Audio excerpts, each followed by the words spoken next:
We have talked a lot about history. We have talked a lot about building places where we can plant new ideas, where we can nurture them and grow them.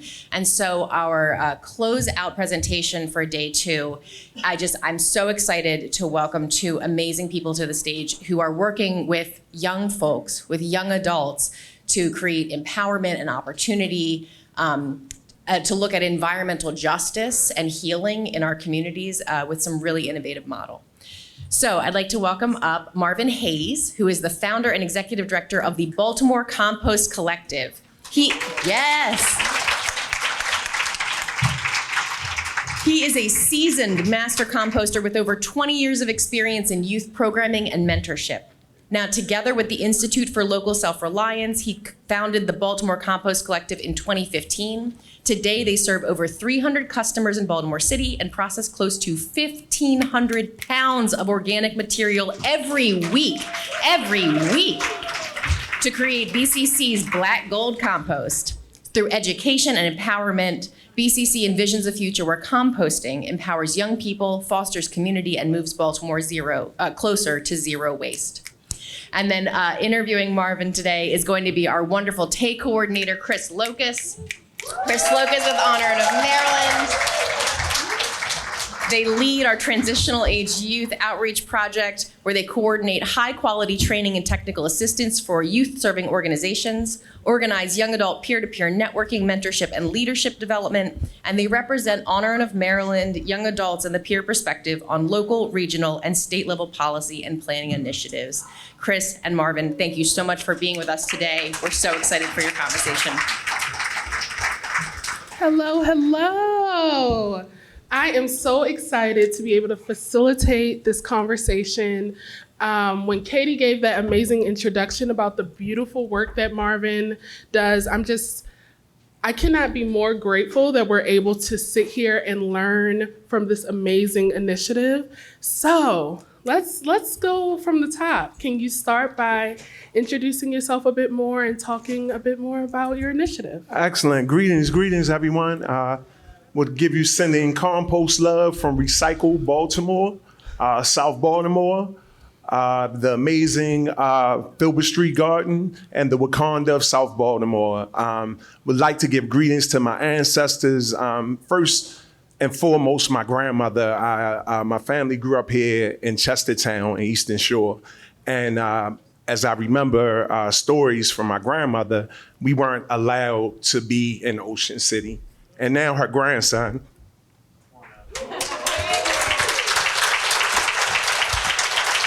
has the opportunity to spread some have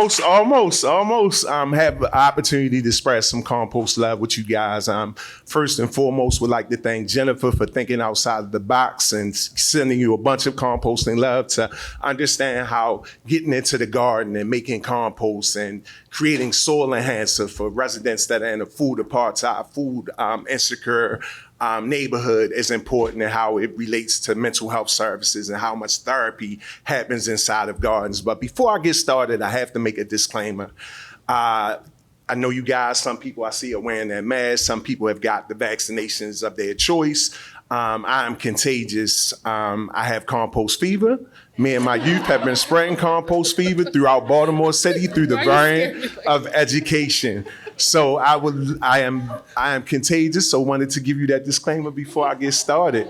My name is Marvin Hayes, and I'm the executive director for the Baltimore Compost Collective. We are a youth-led food scrap collection service. We serve about 15 different communities in Baltimore City. We hire youth from South Baltimore, from the Ben Franklin High School, and we train them in small-scale composting, and we train them also in entrepreneurial training. So we want to give opportunities for our youth where they can become the next environmental justice leaders for their neighborhoods. The Filbert Street Garden is located in a food insecure, food apartheid neighborhood where it takes the residents in Brooklyn, Curtis Bay about an hour to get to a market that's not filled with GMOs and processed foods. So I train youth in small scale composting, and we have been able to remediate the toxic soil at that garden that once had high levels of lead and metal, and we remediate that with compost. When you put compost into the soil, it sequesters carbon and puts carbon back into the soil. And when you sequester carbon and you have healthy soil, you create healthy vegetables and healthy produce for residents that live in areas where they do not have access to a market that has healthy foods or organic materials. So we provide young people with that opportunity. Yes, yes.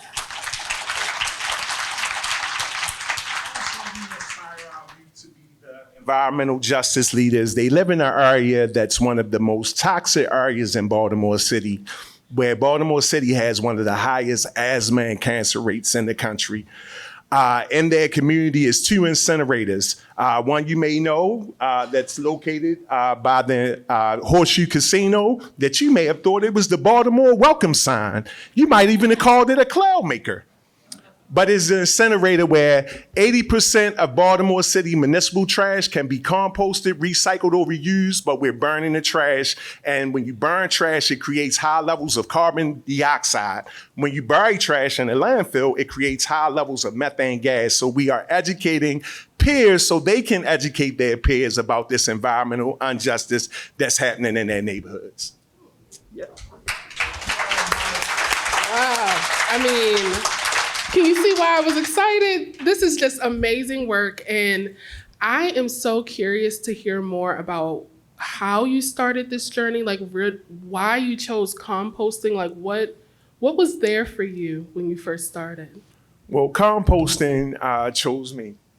I fell in love with compost, but I've always loved youth and my work with youth. I was asked to be a driver and that the youth would pick these buckets up from people's front and they would take it back to this garden and they would put it through a process. And me being a youth program manager and youth mentor for years, I noticed that my young men weren't able to explain what they were doing. So I taught them how to do an elevator pitch. We were also profiled because we were in Federal Hill and some other neighborhoods in Baltimore City where a lot of people didn't look like us. So we were profiled. We were those people taking these buckets off of people's front and they put it in this van and I don't know what they're doing with it. So coming from Sandtown, Penn North, I've had to be able to switch the narrative. So I had to learn how to turn that negative into a positive. So when people were staring at us, we simply just asked them, do you compost?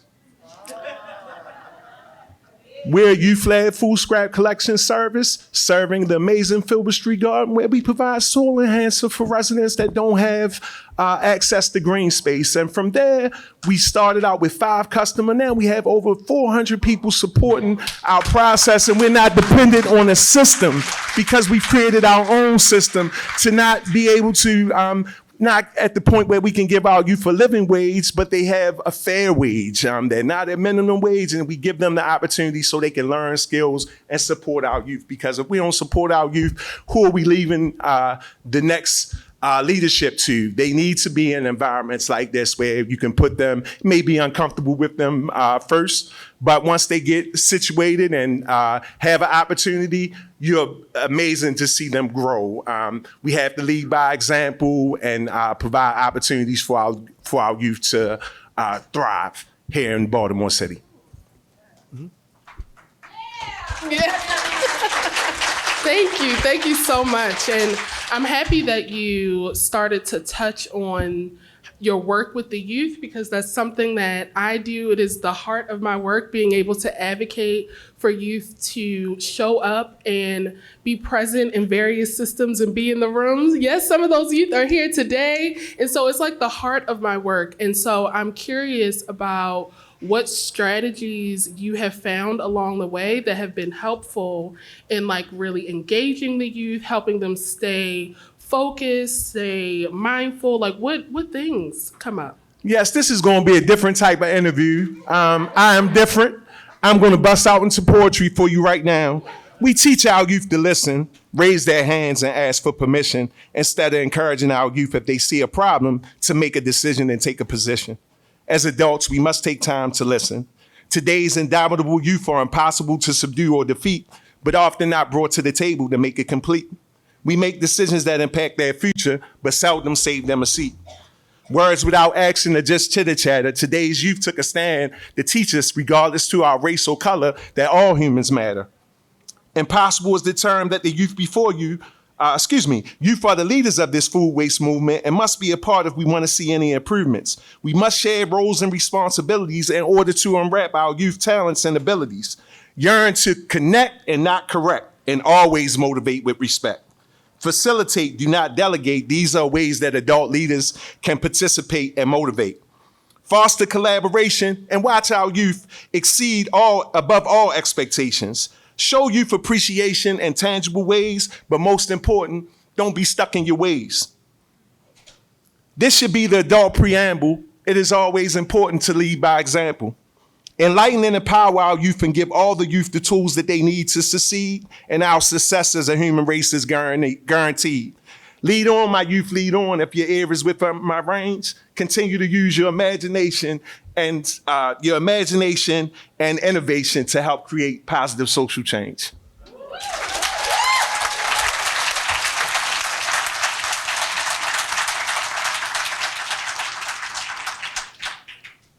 I mean, am I the only one who needs a second to take that in? That is just, wow. That is so beautiful. And I love that you were talking about how we need to bring youth in, how we need to bring them into the table, actually give them the seat at the table. And I'm wondering, how are you doing that? What ways are you able to bring youth in? I mean, because I imagine there are many people here who work with youth and want to do those similar things. So how are you doing that? So at the Baltimore Compost Collective, we thought it was very important to be able to support our youth. Yes, I want them to be composters. Yes, I want them to shut down the incinerator, but I also want to work with them with goal setting. So my youth composter, currently Mr. Kenneth Moss, started out with me when he was 15 years old. He grew his first tomato at Filbert Street Garden in Curtis Bay, and now he was working with the Be More Beautiful block captain, where he cleaned up the neighborhood and dealt with constituent complaints from 311 and helped to keep his neighborhood clean. And his supervisor thought it was important that he learned about composting. And also, when he had the opportunity to come to a workshop at Filbert Street Garden, I told him I was hiring. Within an hour, Kenneth had his resume and cover letter to me. Kenneth came to me when he was 16 years old and told me that he wanted to start his own photography business. Kenneth had his EIN number and LLC at 16 years old. His business is called Kenneth Captures. Please go on Instagram and check him out. Just a kid with a camera. Now he's a young man with a camera because he's been with me for 6 years. So we want to support our youth and let them know that we don't want to be dependent on systems and grants. So you're not a businessman, you're a businessman. So we're gonna use those cash crops and use the entrepreneurial skills that you learned through the Baltimore Compost Collective. My youth write grants. My youth come and do presentations. Kenneth had an opportunity, people not aware, Detroit shut down one of the largest, oldest incinerators in the country, but they did not have a composting infrastructure. So we are working with Detroit to help them to be able to create a community composting infrastructure. And Kenneth went along with me and was my co-facilitator. And 60 other youth he was able to train in small scale composting. So how empowering is that he is the gift that keeps on giving. He understands when you're blessed, you have to bless others. So just lead by example. Always lead by example and give youth their opportunity. When Kenneth had an opportunity to speak about the work that he's doing in South Baltimore and talk about the incinerator. When he was testifying for the city, he came to me and he said, Mr. Hayes, I didn't know it was going to be that many people. And he had his script all written down on his phone. And I said, Kenneth, put your phone down and just speak from your heart. Now, Kenneth has spoke at the USCC Composting Conference. He spoke at the Refed Food Waste Solution Conference. He spoke at City Hall to help testify. Now, Baltimore City has $4 million dedicated to the EPA for this first compost facility in East Baltimore, where we will divert trash from going into the landfills and incinerators, and we'll have an opportunity to hire youth. Give me the squeegee kids. Give me the guys that are doing the carjack, and let me give them an opportunity. It may not feel good, but it's good for them, and I'm going to give them that support and discipline and hold them accountable and give them the skills so they can turn that squeegee into a real business where when you pull up, you'll be able to cashless. Fill the app out, you'll get your windows washed. The guys will have uniforms, let you know who they are. So as the city, we have to give our youth an opportunity. We just provide opportunities for our youth, and even if they're uncomfortable, still put them out there. Still put them out there and always be there to support them.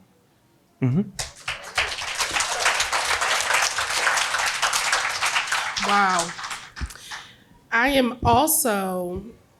I'm wondering if there are any specific challenges that you can pinpoint that would be helpful for us as a room to really learn from, and like how you overcame those challenges. Because I imagine that this isn't something that just popped up overnight. I know this was a lot of hard, dedicated work, and I imagine it is still a lot of hard, dedicated work. So yes, it's very difficult to let people know that we are affected by the way that we deal with our trash here in Baltimore City and how it impacts neighborhoods that are low, that are disenfranchised neighborhoods that are very culturally, very mixed culturally. But one thing that they have is that they are poor.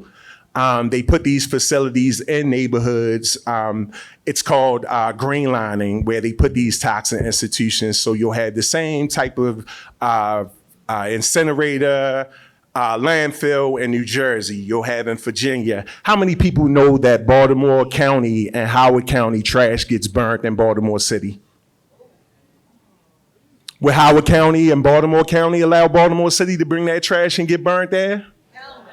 When I go to workshops to schools in Curtis Bay and Brooklyn, I ask two questions. One, what's your favorite fruit and vegetable? All the children raise their hands. They tell me mangoes, strawberries. Some love avocados, which is a fruit, because anything that has seeds is a fruit. But I also ask the second question. How many of you guys are affected by asthma or cancer? 95% of those students are affected by asthma or cancer. So it's so frustrated that the city believes that the monetary benefit of that incinerator. Baltimore gets $11 million, pays the incinerator $11 million to burn trash in those neighborhoods in Westport and Lakeland, Cherry Hill, Brooklyn, Curtis Bay. Then the city gets a kickback to bury the ash in the landfill. Johns Hopkins gets money for cancer and asthma treatment, cancer and asthma research, but they're burning their medical waste right in Curtis Bay, right across from the landfill. So how long will this environmental injustice last? How long will we continue to put monetary before our babies and our futures? So we have to, yes, I'm asking you to create 3 waste stations at your house and take your food scraps to the farmer's market, to the DPW drop-off centers, to your local community garden. Provide opportunities for youth where they can operate and run these programs so that we can end incineration and landfill usage in Baltimore and make sure that we have clear air, clean air for everybody, for everyone.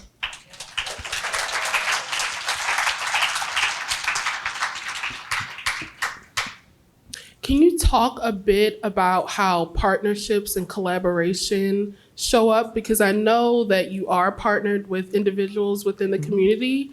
And I mean, we are hopefully a bunch of partners and collaborators in this room. And so I bet we would all be curious to know how that has shown up in your work.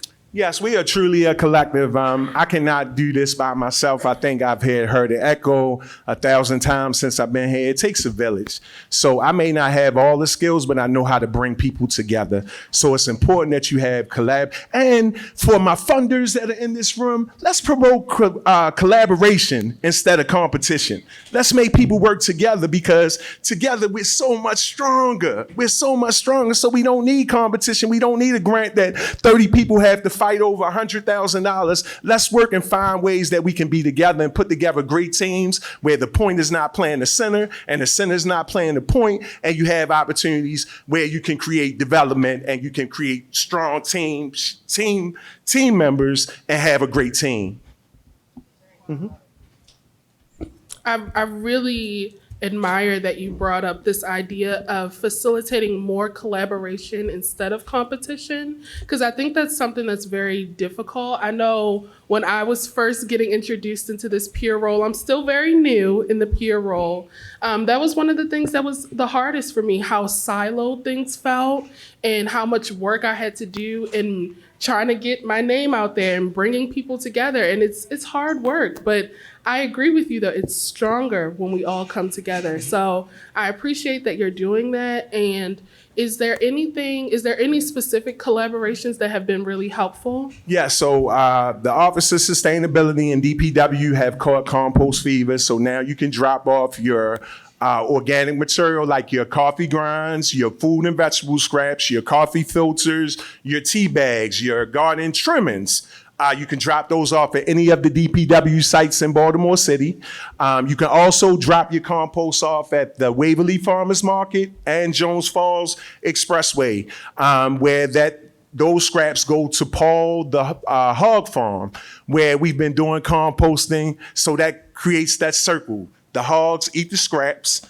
The butcher, takes care of the hogs, and then they get brought back to the farmer's market and sold. So we complete that zero waste circle. Also, I have amazing partnership with the Institute for Local Self-Reliance, where we are going around teaching people the correct way and giving you all of the tools that you need for your composting toolbox so that you can be successful where you won't have urban rabbits. How many people know what an urban rabbit is?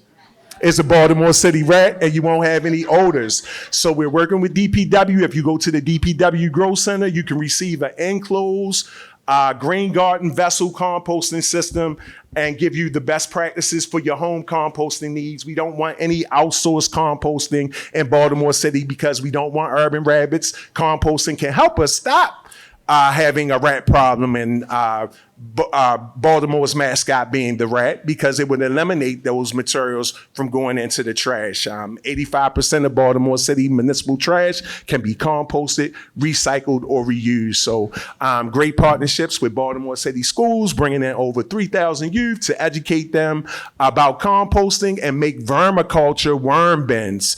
If you are composting, you have compost fever, you know how much passion and how the smiles I see when I start mentioning the red wiggler worms. So you can get materials at Great Kids Farm to do such a great opportunity. If you teach your youth to compost when they're young, they'll always compost. So you could create a vermicompost or worm composting right at your house, and your worms will eat everything but your peppers and your citrus material. Everything else will go into your green garden earth system. And we're not cold composting in Baltimore or passive composting. We're giving it the right high nitrogen materials, high carbon materials, water and air, and you flip and aerate your compost. And when you flip and aerate, rats don't want to be in there. So you have to be an active composter. Just don't throw it in your backyard, because if not, you're going to have urban rabbits. So we try to make sure that we go out and educate people and give them the benefits of composting, let them know where their trash goes, what happens to it when it gets to its final destination, and how it affects people that lives in those neighborhoods.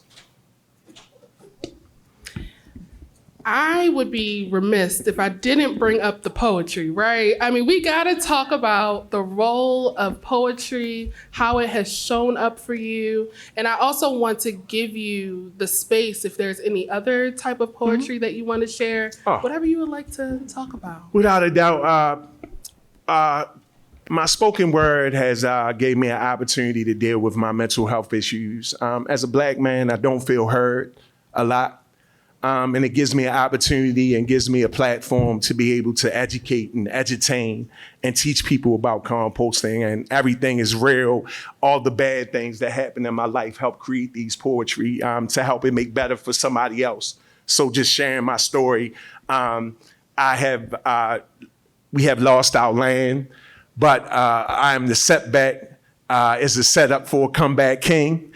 It has given me an opportunity to be able to support a number of gardens, to be a resource and support for them, to be bridge sites to help them with their composting. A lot of times programs fail because they had one person that's really ecstatic about composting and then they leave. So my goal is to train a trainer and do the composter soil builder program. So I wrote a piece that talk about my land being taken that's simply entitled that I just need some time to vent. So I'm gonna share that with you guys. Is that okay? Can I share that with everybody? All right, nice. Okay. We pick up compost on electric bikes and whips in an attempt to lower our carbon footprint and starve the incinerator bit by bit. Pardon me, but I need to vent. Our land was taken and we were asked to dip. A living wage and health insurance held over my head for me to keep a tight lip.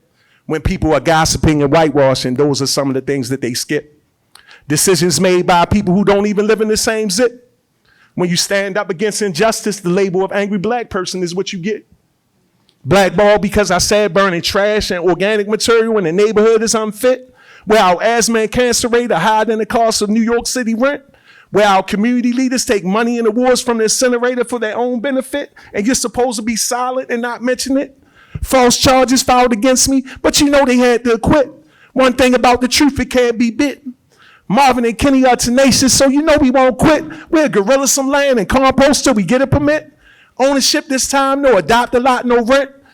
Never in your wildest imagination did you think that a composter could spit. But composters are high in nitrogen like manure, so that mean that we the shit. On divine assignment to stop incineration and injustice, I was sent. The compost revolution may not yet be televised, so I had to Instagram it. Thank you.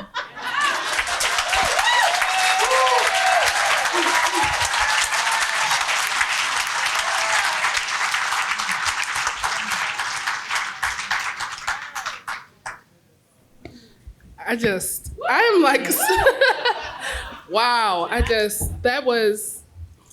I'm curious, was there a specific moment that poem was created out of? Yes. I felt that. Happy belated Mother's Day to all the mothers. I was going through something and my mother knowing that she's Marvin Hayes' mother, I called her about 4:00 in the morning. I didn't do poetry. I needed a way to vent, to deal with my mental health in a positive way. And then my next poem that I'm gonna do for you, I called her about 4:00 in the morning and she woke up out of her sleep the same way. How many people had those mothers that the light wouldn't go off until you came in the house? So that's my mom. And I told her this poem and she said, Marvin, you go for it. You go for it, just slow it down a little bit and go for it, because she's always my best teacher and my best critic. This was my first poem. It'll be a long journey down environmental justice road. That smokestack creates cleaner, greener energy is what we were told. In order to shut it down, we must have unity. So I went on a composting mission with the youth to feed the soil and feed the community. While others took blood money from the incinerator, I remained the environmental OG and stayed to the code. Frustrated, locked myself in the garden teaching the youth how to make that black gold. Being a voice for the voiceless was our goal. We did our research. Because we're poor, we gotta breathe in cold. When I think about it, I get infuriated and I ask you, why must our organic material be incinerated? Breathing in high levels of carbon dioxide and methane gas must be of the past. So I ask you, how long will this environmental justice last? We don't have much time. Climate change is happening fast. Composting is a member of this supporting cast. Great for the climate to help reduce harmful greenhouse gas. In my city, environmental racism is dominant, but when you add compost to the soil, it sequesters carbon and so great for the environment. So if your ear is within my range, let's continue to spread compost fever to help combat climate change. This is my first environmental justice poem, so it's just a taste. But remember, compost, a rhyme is a terrible thing to waste. Thank you.